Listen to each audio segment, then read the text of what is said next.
तो दोस्तों आज है 20 जनवरी 2022 और आज मैं लेके आया हूँ आपके लिए ऊजास एनर्जी लिमिटेड का कंप्लीट शेयर एनालाइज। अगर आपके पास इस कंपनी में निवेश है या फिर आप इसमें फ्रेश निवेश करना चाहते हैं तो दोस्तों बिना स्किप किए हुए आप इस वीडियो को बिल्कुल अंत तक देखते रहिए। इस वीडियो में सबसे पहले हम इस कंपनी का फंडामेंटल को जानेंगे और चार्ट पैटर्न को एनालाइज करके मैं आपको बताने वाला हूँ कि आपको इस कंपनी में निवेश करना चाहिए कि नहीं। और अगर आपके पास ट्रेडिंग करने के लिए डीमैट अकाउंट नहीं है तो वीडियो के नीचे डिस्क्रिप्शन पे मैंने लिंक दे दिया है जिससे आप बड़ी आसानी से ग्रो जैसे बड़े प्लेटफॉर्म में फ्री में अपना ट्रेडिंग अकाउंट ओपन कर सकते हैं। और वीडियो के नीचे डिस्क्रिप्शन पे दिए गए लिंक को यूज़ करके अगर आप ग्रो में अकाउंट ओपन करते हैं तो जैसे ही आपका अकाउंट एक्टिवेट हो जाएगा आपको 100 रुपीज़ का बोनस मिलेगा ग्रो की तरफ से, जिसका आप चाहे तो शेयर भी बाय कर सकते हैं, चाहे उसे अपने बैंक अकाउंट में भी ट्रांसफ़र कर सकते हैं। तो दोस्तों चलिए शुरू करते हैं। तो मैं लेके चलता हूं आपको सबसे पहले स्क्रीनर.इन पे, जहां पे मैं आपको इस कंपनी के बारे में पूरा फंडामेंटल समझाने वाला हूं। तो हम आ चुके हैं स्क्रीनर.इन पे। यहाँ पे आप देख सकते हैं इस कंपनी का सारे डिटेल्स यहाँ पे लिखा हुआ है। थोड़ा सा पढ़ने की कोशिश करते हैं इस कंपनी का डिटेल्स, ठीक है। Ujaas energies engaged in the manufacturing servicing of transformer generation of solar power and manufacturing sales and service of solar power plant project, ठीक है। तो आप समझ चुके हो कंपनी क्या करता क्या है बेसिकली। अगर आप इसका टोटल मार्केट कैप देखेंगे इस वक्त 158 करोड़ रुपीज़ का इसका मार्केट कैप है। इसका करंट शेयर प्राइस 8 रुपये के आसपास हो चुका है। ये हाईएस्ट बना चुका है इस साल में 8 रुपया 40 पैसा। लोएस्ट 2 रुपये 26 पैसा इसका जा चुका है। अगर इसका प्राइस अर्निंग रेशियो देखेंगे तो यहाँ पे प्राइस अर्निंग रेशियो दिया नहीं है, यहाँ पे खाली है, ठीक है। मैं आपको बताने वाला हूँ इस कंपनी का प्राइस अर्निंग रेशियो क्या है। कंपनी का बाकी का चीज़ें हम देख लेते हैं। यहाँ पे आप देख सकते हैं कंपनी का बुक वैल्यू 4 रुपये 81 पैसे का है। ये कंपनी आपको डिविडेंड नहीं देता है। इस वक्त इस कंपनी का फेस वैल्यू आपको 1 रुपये का है, आप यहाँ पे देख सकते हैं। अभी मोस्ट इंपॉर्टेंट चीज़ें हमें देखना है जो आपको इस कंपनी में निवेश करने से पहले ध्यान रखना बहुत ज़रूरी है। आपने चार्ट पैटर्न में ध्यान दिया होगा कि इस कंपनी का जो मैक्सिमम चार्ट पैटर्न है लगातार ही लोअर सर्किट पे जा रहा है। तो इसका सबसे बड़ा कारण ये है, आप यहाँ पे देख सकते हैं the company has a delivered a poor sales growth of -33.85% over past 5 year. बीते 5 सालों में अभी भी 34% के आसपास का इसका नेगेटिव सेल्स ग्रोथ है। मतलब धीरे धीरे इसका सेल घट रहा है। आपको ये समझाता हूँ शॉर्टकट में सीधा सीधा, ठीक है। प्रोमोटर्स होल्डिंग यहाँ पे जीरो हो चुका है। इस कंपनी का इस वक्त कोई प्रोमोटर्स का होल्डिंग है ही नहीं। पूरा का पूरा पब्लिक या कोई कौन बाय करके रखा है देखते हैं। यहाँ पे आप अगर देखेंगे the company has a low return on equity of -5.97% for last 3 year. तो इक्विटी पे भी इस कंपनी ने लगभग 6% के आसपास का नेगेटिव रिटर्न दिया है बीते 3 सालों में। नेगेटिव मतलब आपके पास मान लीजिए 100 रुपये का इक्विटी था तो आपका 96 रुपीज़ हो गया, उसमें से 6% घट चुका है। ऐसा चल रहा है इस वक्त। और प्रोमोटर्स का होल्डिंग जो है, प्रोमोटर्स होल्डिंग है डिक्रीजेड ओवर लास्ट 3 ईयर। 60% का अपना प्रोमोटर्स होल्डिंग घटा चुका है। तो सारे होल्डिंग किसने बाय करके रखा है, चलिए मैं पहले आपको दिखा देता हूँ, फिर हम बाकी का बातें इसके बाद करेंगे। तो हम आ चुके हैं शेयर होल्डिंग के पैटर्न पे। यहाँ पे आप देख सकते हैं यहाँ पे प्रोमोटर्स का होल्डिंग एकदम जीरो हो चुका है, 0.01%। फॉरेन इन्वेस्टर पूरी तरह से एग्जिट हो चुका है। डोमेस्टिक इन्वेस्टर भी यहाँ से एग्जिट हो चुका है। 99.99% मतलब 100% इस वक्त पब्लिक का ही स्टेक है इस कंपनी में।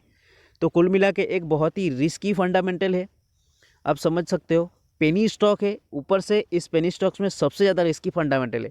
लेकिन दोस्तों वो कहते हैं ना कि जहाँ सबसे ज़्यादा रिस्क होता है वहाँ सबसे ज़्यादा रिटर्न भी होता है। तो इस तरह की रिस्की फंडामेंटल में अगर आप थोड़ा बहुत निवेश करना भी चाहते हैं तो मैं तो सबसे पहले आपको बिल्कुल सलाह नहीं दूंगा ऐसे कंपनी में निवेश करने के लिए जहाँ पे सबसे ज़्यादा रिस्क हो। लेकिन अगर आप फिर भी करना चाहते हैं तो चलिए मैं आपको ले जाके दिखाता हूँ कि इस कंपनी में आपको किस तरह से निवेश करना चाहिए कि आपका पैसा डूबे नहीं। तो मैं लेके चलता हूँ आपको कंपनी के शेयर्स के चार्ट पैटर्न पे। हम आ चुके हैं कंपनी के शेयर्स के चार्ट पैटर्न पे। आप यहाँ पे देख सकते हैं लगातार 2 दिन से सेंसेक्स और निफ्टी नीचे जाने के बावजूद भी ये लगातार आपको अपर सर्किट दे रहा है 5% के आसपास का। अगर आप इसका वीकली चार्ट पैटर्न देखेंगे तो 20% के आसपास का शानदार रिटर्न दे चुका है इस हफ्ते में। और सबसे बड़ी बात है इसका शेयर के चार्ट पैटर्न लगातार ही अपर सर्किट की ओर चल रहा है, ठीक है। पूरे महीने का देख लेते हैं। एक महीने में 132% का रिटर्न दे चुका है। एक महीना पहले इसका शेयर प्राइस अगर आप देखेंगे तो 3 रुपया 40 पैसा इसका शेयर प्राइस था। अभी एक महीना पहले 21 दिसंबर को, ठीक है। तो 21 दिसंबर के बाद आज 20 जनवरी को 3 रुपये का शेयर सीधा 8 रुपया क्रॉस करने को हो चुका है। मैक्स टू मैक्स 6 महीने अगर देखें 172% का शानदार रिटर्न। और इसका जो अपर सर्किट का स्पीड है दोस्तों ये ज़्यादा दिन नहीं हुआ है, ये दिसंबर की शुरुआत में ये ब्रेकआउट दिया था, यहाँ पे दिसंबर के बाद 3 रुपये 40 पैसा आपको कुछ देर पहले बताया, ये वही समय है। ठीक है, 3 रुपये 40 का शेयर आज 9 रुपये क्रॉस करने को आ चुका है। ये शेयर 6 महीने से लगातार ही आपको कंसोलिडेट पे ही बिजनेस किया। यहाँ पे जो ब्रेकआउट दिया था दिसंबर के बाद से, उसके बाद ये पैसा सीधा शेयर प्राइस डबल हो चुका है आज के टाइम पे।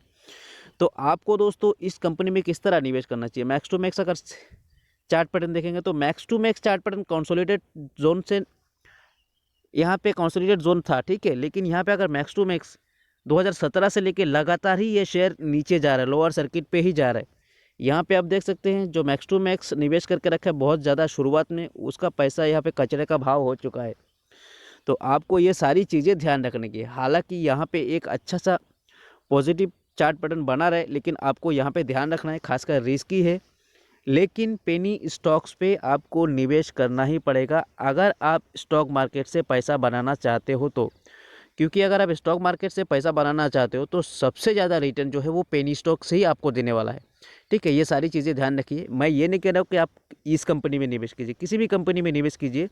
निवेश करने से पहले आप उस कंपनी की फंडामेंटल को जानिए, कंपनी को पूरी तरह से रिसर्च कीजिए, उसके बाद ही निवेश कीजिए। ठीक है, मैं आपको बस एक एग्जाम्पल के लिए ये शेयर्स उठाया हूँ ताकि मैं आपको इस कंपनी का फंडामेंटल समझा सकता हूँ। फंडामेंटल वीक है, आप समझ चुके हो। Max to max chart pattern में भी ये दोस्तों आपको बहुत ज़्यादा पॉजिटिव नहीं दिख रहा है। यहाँ पे खासकर लॉन्ग टर्म पे निवेश करने के लिए आपको बिल्कुल सोचना है, ठीक है, क्योंकि यहाँ पे वैल्यूएशन महंगा हो चुका है। शेयर प्राइस ऊपर जाता है, यहाँ पे देख सकते हो ऊपर जाता है फिर नीचे आता है, फिर से थोड़ा सा ऊपर जाता है फिर नीचे आता है। तो गलती से यहाँ पे बाय कर लेंगे, आप समझ नहीं पाएंगे समय को, तो फिर आपका नुकसान ही होने वाला है। तो समय को सबसे पहले देखिए। अगर लॉन्ग टर्म पे आप निवेश करना चाहते हो तो आपको वेट करना है इस कंपनी के लिए। ठीक है, यहाँ पे एक स्विंग ट्रेड, रिस्क को एनालाइज करने के बाद थोड़ा बहुत यहाँ पे स्विंग ट्रेड किया जा सकता है। लिमिटेड कैपिटल जो आपको मतलब बाई चांस कल को अगर लॉस भी हो जाए तो आपको ज़्यादा फर्क नहीं पड़ना चाहिए। उसको लिमिटेड कैपिटल में निवेश करेंगे तो आपको यहाँ पे एक अच्छा मौका बन सकता है स्विंग ट्रेड में कमाने का। स्विंग ट्रेड में दोस्तों जब तक ऊपर जाता है तब तक टिके रहो, नीचे आने का कोई लगा आपको तो आप पे एग्जिट हो जाओ, नहीं तो आप फंस जाएंगे। लॉन्ग टर्म पे आपको ये कंपनी आने वाले दिनों में नुकसान ही देने वाला है, ध्यान रखिए। ठीक है, लॉन्ग टर्म पे निवेश करने के लिए आपको वो वेट करना पड़ेगा, कंपनी का शेयर प्राइस बहुत जल्द नीचे आएगा तब आप इसमें लॉन्ग टर्म पे निवेश कर सकते हैं। तो दोस्तों वीडियो को यही वाइंड अप करते हैं। हमारी जानकारी आपको कैसा लगा कमेंट बॉक्स में ज़रूर बताइए। वीडियो अच्छा लगे तो एक लाइक कीजिए, अपने दोस्तों को शेयर कीजिए